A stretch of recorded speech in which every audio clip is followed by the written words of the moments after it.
Hello and welcome to March 14th, where we're reading Numbers 31 through 33. Now, these chapters cover a very quick war with Midian. I say war, it's in air quotes in my notes because it just kind of happens. God wins, of course he does, and it's a speed bump. That's what it is.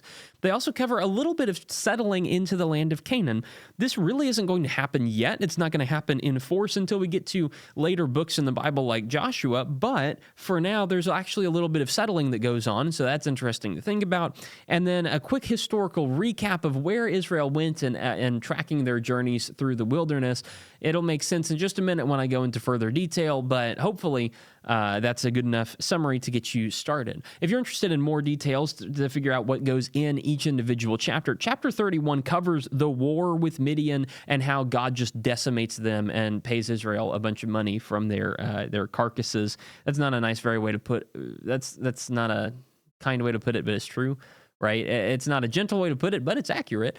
God comes in, stomps Midian, and removes them. Interestingly enough, Israel does kill Balaam. Balaam was staying with Midian. Balaam was the evil prophet from a few chapters earlier who was so intent on trying to curse Israel, and so God found a way to get rid of him and his evil forever. Thank goodness. In chapter 32, you have the first initial settlings of people.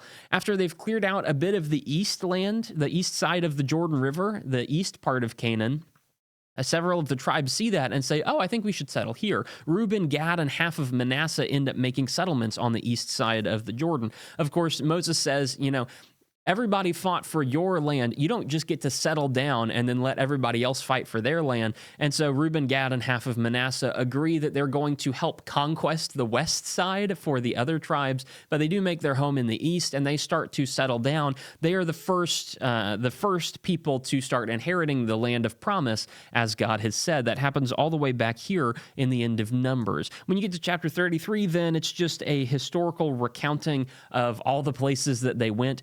This has been, it was a year at Mount Sinai. It was 40 years in the wilderness. It was half a year to Mount Sinai, or however long that was from Egypt to Mount Sinai. They've been there 41, 42 years. They've traveled around quite a bit. And so chapter 33 is the record of everywhere that they've gone to right before they get up to the edge of Canaan. In chapter 33, they are on the edge of Canaan. We're going to get into Canaan in Joshua, but before we do, there are a few laws that need to be laid down through the end of Numbers and into Deuteronomy. Moses gives the law again, and that shores the people up to make sure they're able to move into the land of Canaan according to God's will. So thanks for listening. Hopefully that's helpful. Further notes are on the written page if you're interested in that, and other than that, I'll see you next week where we're reading Numbers 34 through Deuteronomy 10.